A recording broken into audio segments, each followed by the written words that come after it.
In today's video, we're checking out my new and improved freight broker business office setup.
If this is your first time here, this channel shares the challenges and successes of small business ownership through the eyes of a freight broker.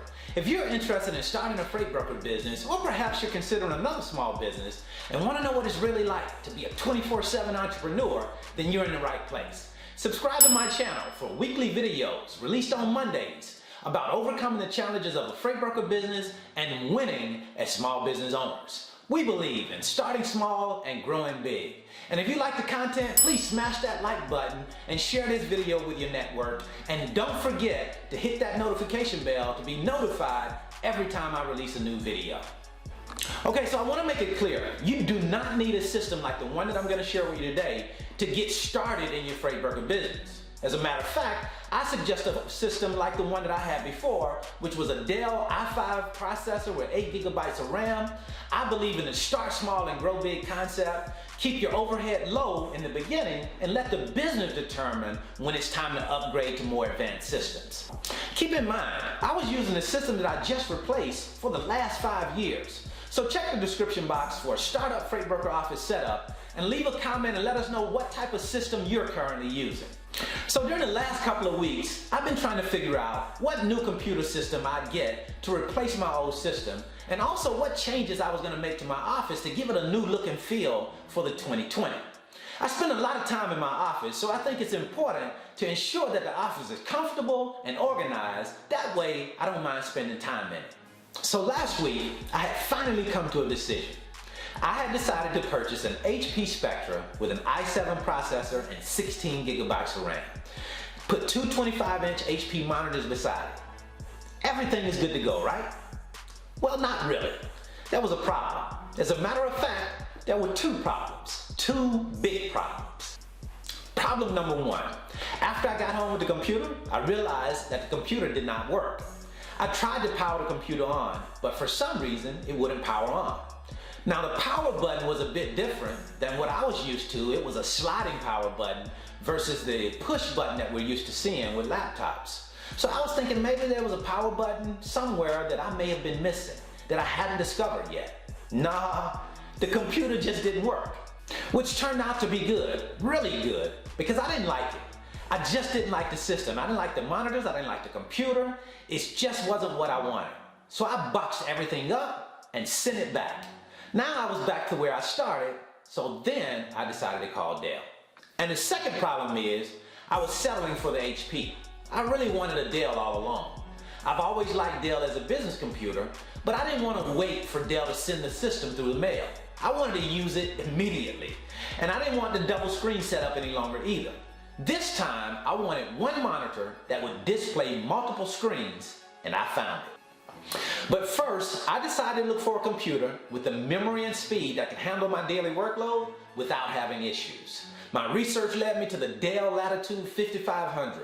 It has an i7 processor, 16 gigabytes of RAM, 512 gigabytes solid state drive, and it also has an Intel integrated 620 graphics card.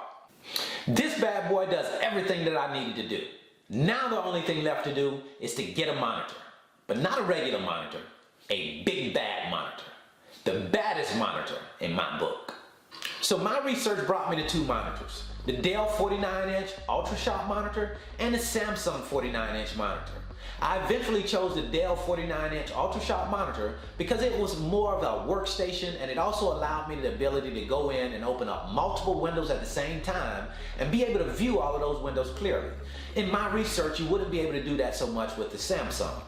The Samsung did, however, have a much better stand, and it had a more aggressive curve, so it looked a little bit better, but the Dell had more USB ports than the Samsung, and it also had a C port.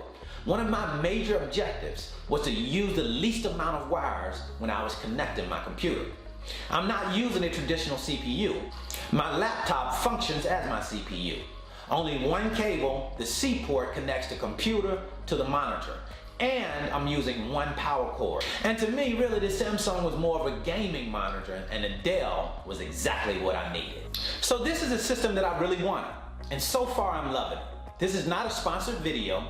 Dell didn't send me this computer and monitor for free. I just happen to think it's a cool system and thought I'd share it with you.